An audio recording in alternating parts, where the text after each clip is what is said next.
Alright, hello. Thanks for watching. This is Found Earth, and it is page 9. It's a long video. I apologize for that, but it's just the amount of time that I took drawing it. It has more panels. I know that originally I wrote all this as like a comic strip, but as I slowly started to adapt all this to the comic book format, the covering the whole page format, it allowed me to add more panels, to add more action, and to do sort of a Sunday comic strip kind of thing. Usually in the Sunday comic strips, in like Garfield and some of the other ones, they would have a little side extra joke at the beginning, and so having all this extra space allows me to add extra frames and occasionally add little side jokes or side quest stories to the to the main arc. So this is what you see me doing here in the top 3 panels. We have this little side story about even the insects are getting angry at what's going on. They feel they're being unfairly targeted, and so when the small robot gets squished, one of them comes in to yell at him, and you know, that's what you get. So that's what you see going on at the top there. A little unexpected side story. Starting again using my trusty carpenter's pencil that I start everything with, that I do the rough sketches with. We've explained all that in the earlier videos. I just like the way it works. It's a good process. Here I am moving the camera around because it apparently moved during the time in between the last drawing, and so I'm trying to adjust it to see as much of the page that I'm working on as possible. So I'm an artist, I'm not a cameraman. Still learning. I'll get it down eventually. So now you can see the top 3 panels, the rough sketching of it. I started off the video with all the panels already drawn in. I had decided that that was kind of a boring thing to watch, deciding where panels sit and actually drawing them in. So it's already pre-paneled, if you will. But I still use that piece of paper off to the side to rest my hand on so I don't smear anything. I have my kneaded eraser so that I don't have little eraser bits floating around on the page.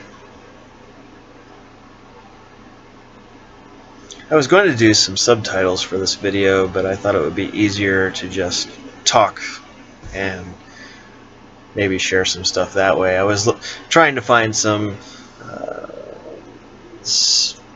little known facts or maybe oddities about comic books when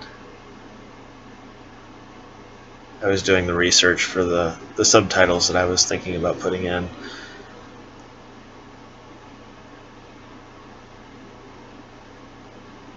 Interestingly enough, the first comic strip came out of Ohio. It's called The Yellow Kid, and I cannot remember the exact date that it came out, but it was a fairly long time ago, and it came out of Eastern Ohio, and it was called The Yellow Kid. A lot of comic strips and comic book artists come from Ohio. It's a very peculiar thing to have an abundance of.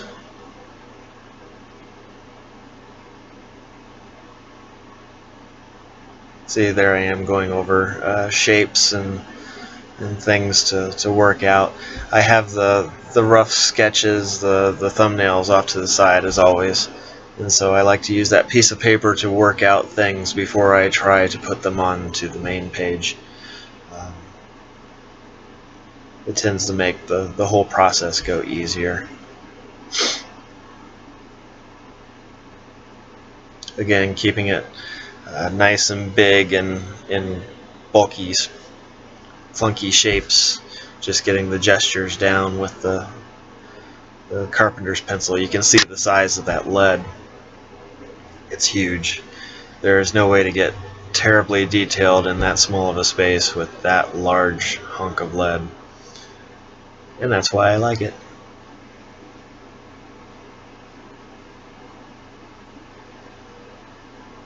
So the little robot's been stepped on, and the bigger robots are pointing at him. Probably angry because he's laying down the job again. You ever have a boss that only walks around the corner when you're taking a breather, and you've been working hard the whole time and the boss has been somewhere else, but right when you stop to catch your breath or take a drink, the boss walks around the corner every time? I've had some bosses like that. Excellent timing. And this is what this is kind of a play on. This poor little robot can't catch a break. He tends to do an awful lot of work and puts himself in an awful lot of danger, but he only seems to get caught when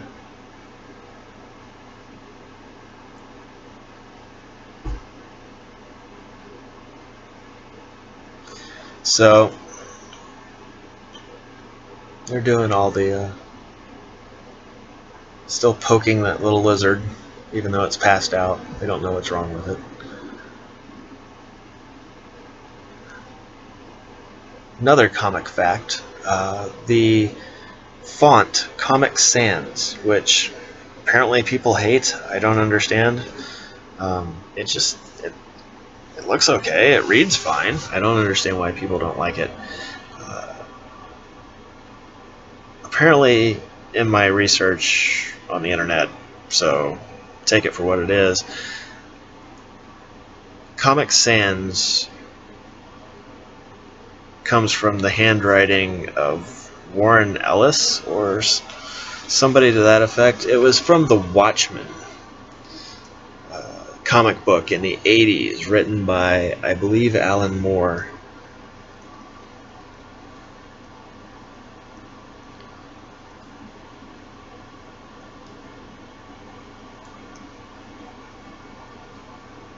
And I'll Google it here in a second.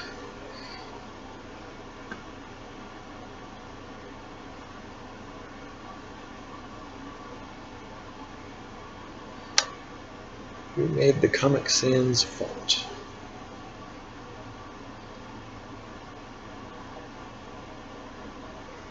Okay. It was, according to Google, Vincent Conner.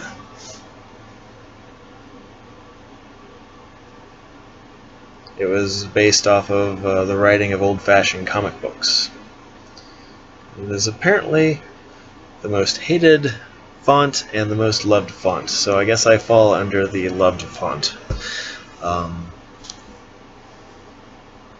don't know, I just kind of do the dialogue in my own handwriting, and while I know it's not the neatest, it's my handwriting, and so that's what everybody gets. Maybe somewhere in the future somebody will take it out digitally and replace it with something more respectable, I guess. I don't know. But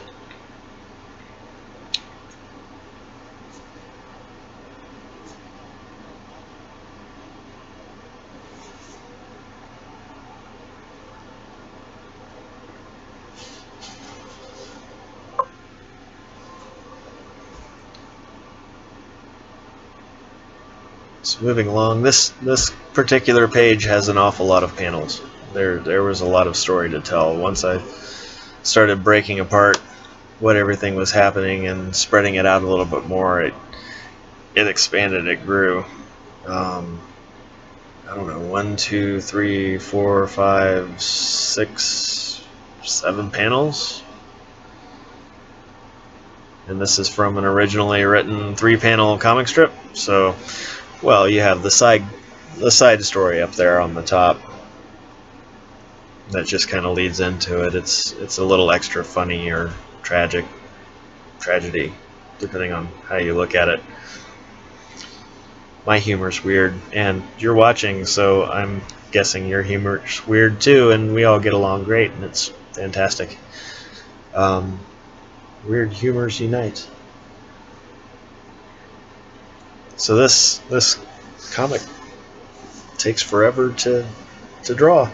I think it ends up being something in the realm of 34, 35 minutes.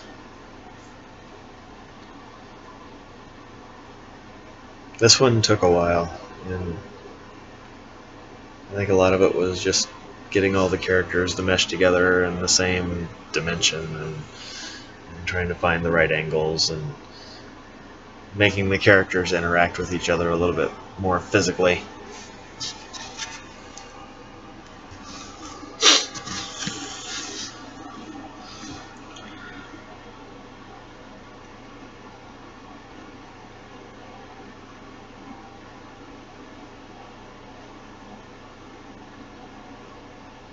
So these pages take a lot of time to write, to draw. The story, once you get it going and up and running and you understand the personalities of the characters, they almost write themselves. So that part doesn't take too terribly long, but drawing them takes forever. I mean, you pick up a comic book and you read through a 22, 23 page comic book in 15, 20 minutes, and it took somebody a whole month to draw it and write it and ink it and letter it and color it. For me, by myself, this takes anywhere from 4 to 8 hours to draw, depending on the complexities going on here. This is 34 minutes, so it took me 340 minutes to draw in real life, because I can only speed these videos up by a factor of 10. I'll let you guys do the math on that. That's your pop quiz for the video.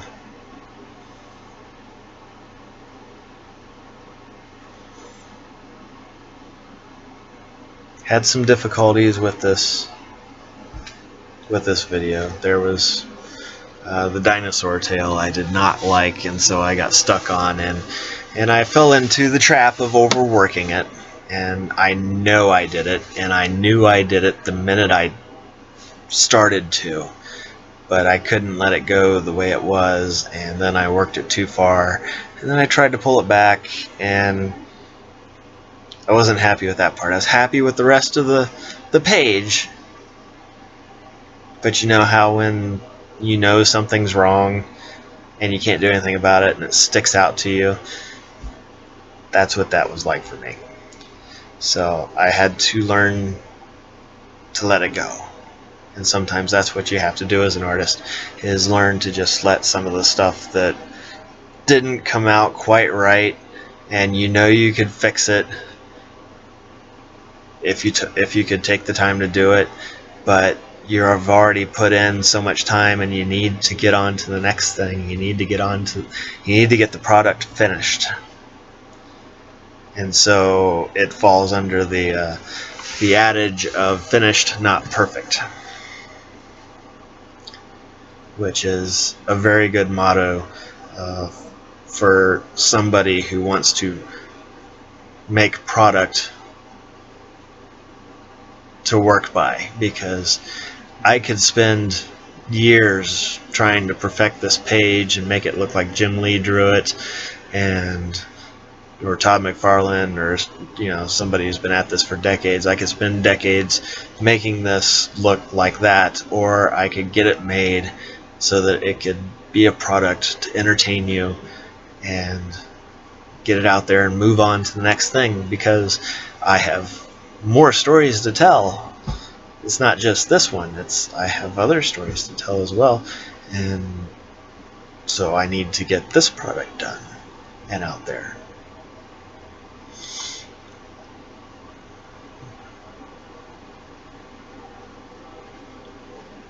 I think this was a good practice.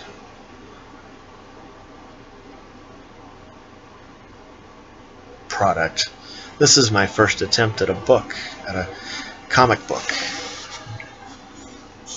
It took me forever to write.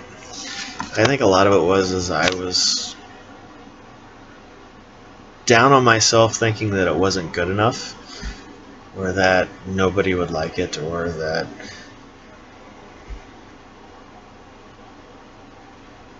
I had it in my head to sit on it, because I didn't think that I was ready to make something like this. I didn't think I was competent enough in my skill sets to do something like this. And what I've learned by doing this is that you get better as you go.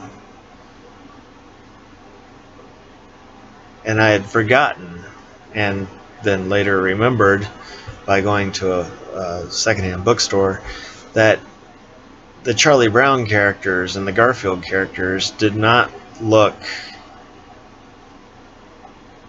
like popular culture remembers them at the beginning. The Simpsons did not look like they do now at the beginning. They were weird looking comparatively, and so I had to just jump. I had to go do it. And I have, so many stories to tell, so I had to start.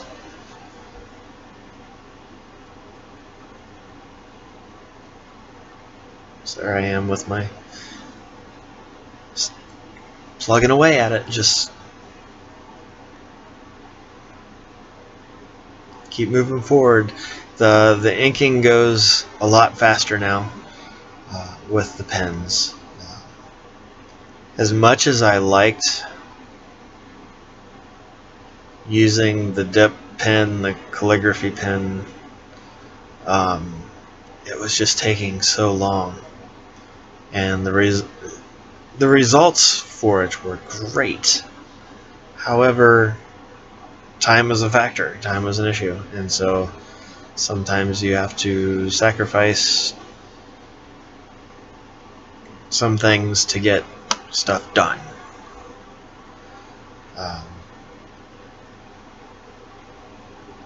Tell you what I really like. I really like that lizard at the bottom in the last panel on the far right. I'm watching the video at a much slower pace than what you guys are, and so I'm commentating on things later. That you see way earlier. I like the way the legs are spinning like the Roadrunners, and the smoke goes off and it's poof and he's going flying.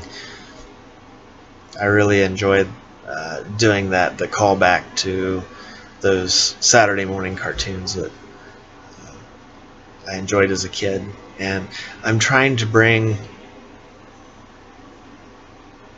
this to an all ages entertainment.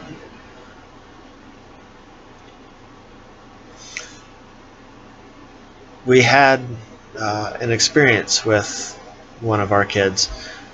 We had bought a comic book based on a cartoon that my wife had grown up with, and so we picked up the comic books thinking that it would be a continuation of that story, and we could share it with one of our kids, and it could be something we could, bond over, or they could bond over. I didn't grow up with it; she did.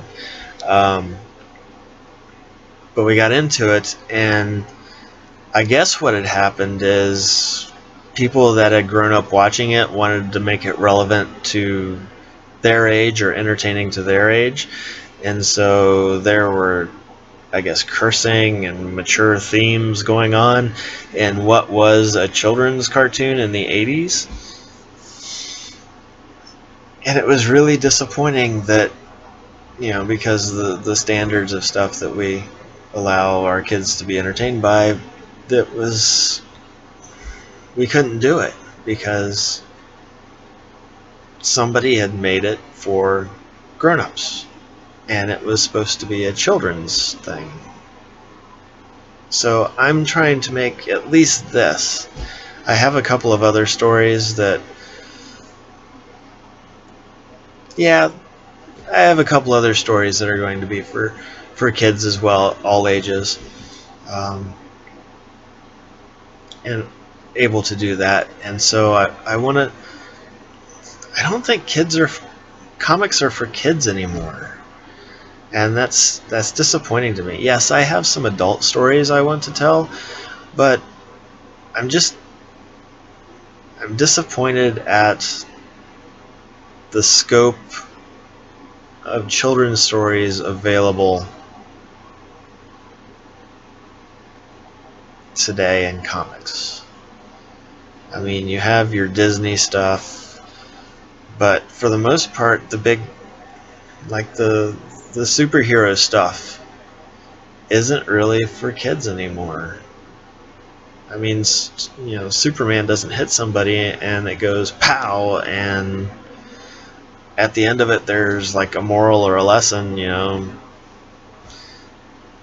to learn from. It's just a big long story, and it ends up being like a soap opera-y kind of thing for adults.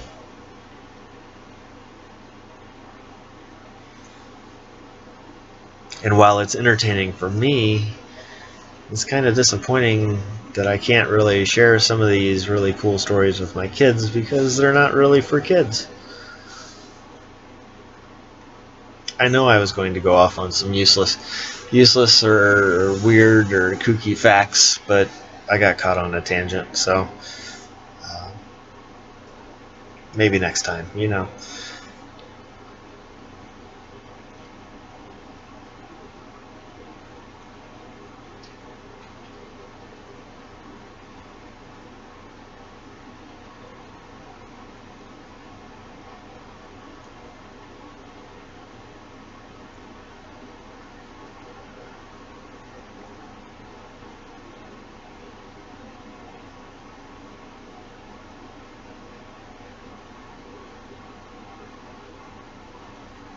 I don't know. Ideally, it would be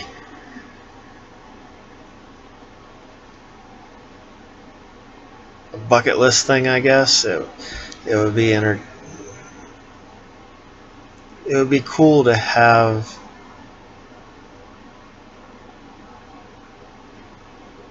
a company that makes comics for kids or all ages and is entertaining that way. And maybe some of it that has a moral or tells a story or teaches a lesson or asks children to question whether something is right or wrong, and just gets them to think and to be entertained and to laugh. I don't think that comic books make people laugh anymore. They don't. There have been a few that have told really good stories and really emotional stories, and they've touched nerves and they've touched hearts and they make you smile, but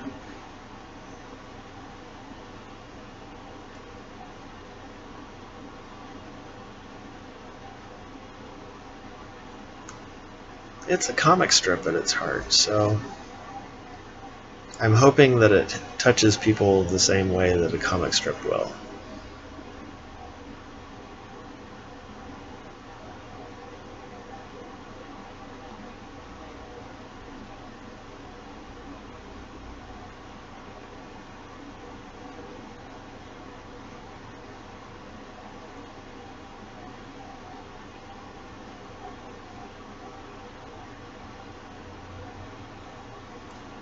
I think the video is just a tad too long because I think I've come close to running out of things to talk about this time. If If you like what you're seeing with this, please share the Patreon page with friends, family, complete strangers. Contribute. Every little bit helps. Right now I'm saving money from the contributions to buy the version of this video editing program without the big banner across it, so that people can see the whole page and not have the big interruption in the center.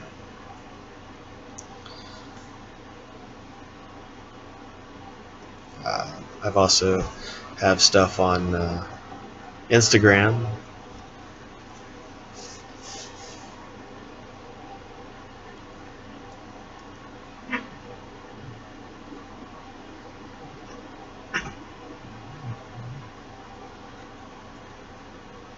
On Instagram, I'm just Dunlap_Allen, and I post an awful lot of stuff on there.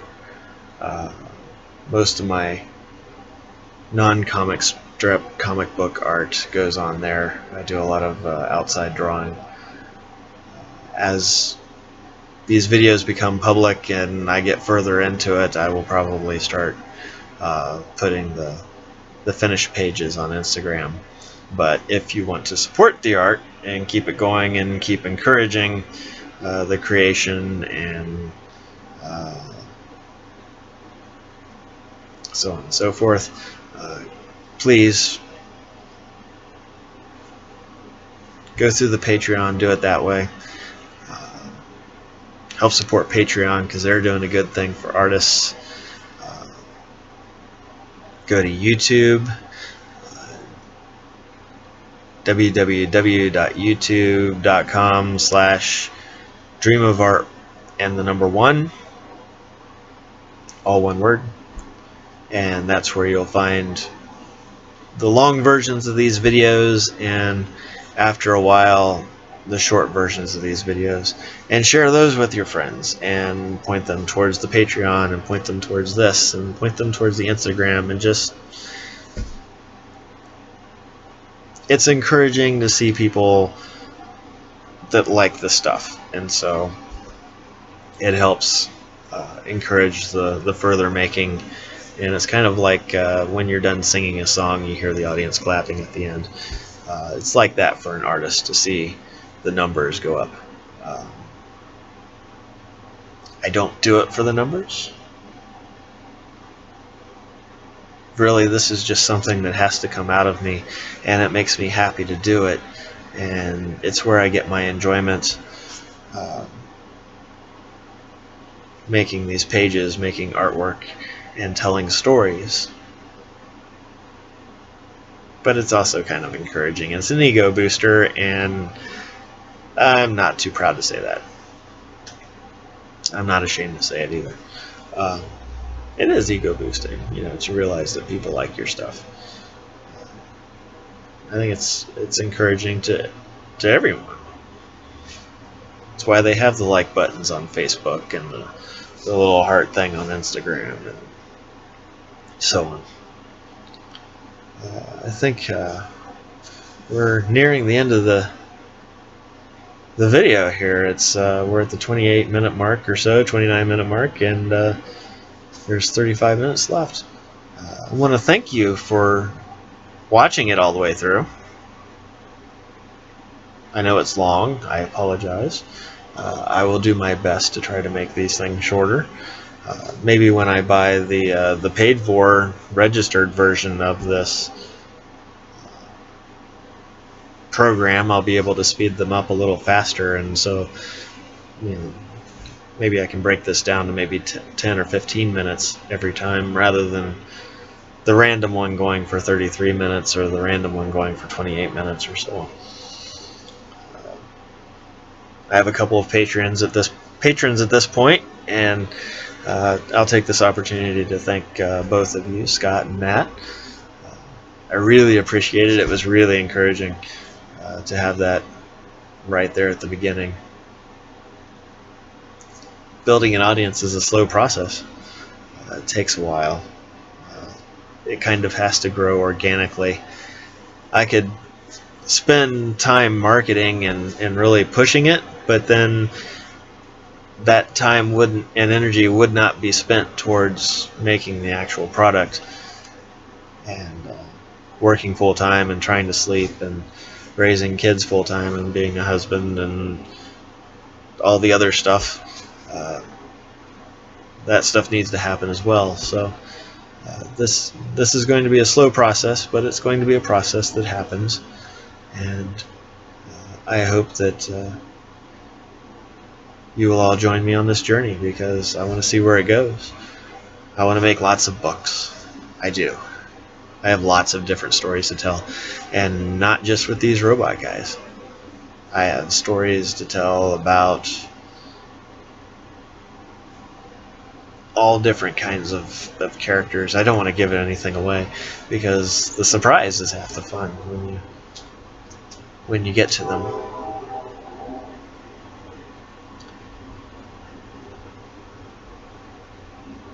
So at this point, it looks like I'm just sort of filling in the borders of the panels, the breaks there, the gutters, I believe is what the proper term is called. Some comic books leave them blank. Some comic books fill them in with black, and I just think they help break up the page visually, and I think they add to the visual dynamic.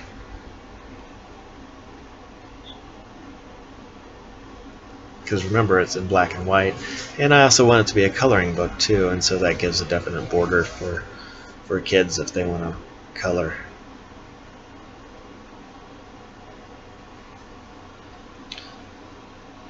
So once again, thank you for watching this all the way through, and for listening to me babble and take the conversation wherever it went to.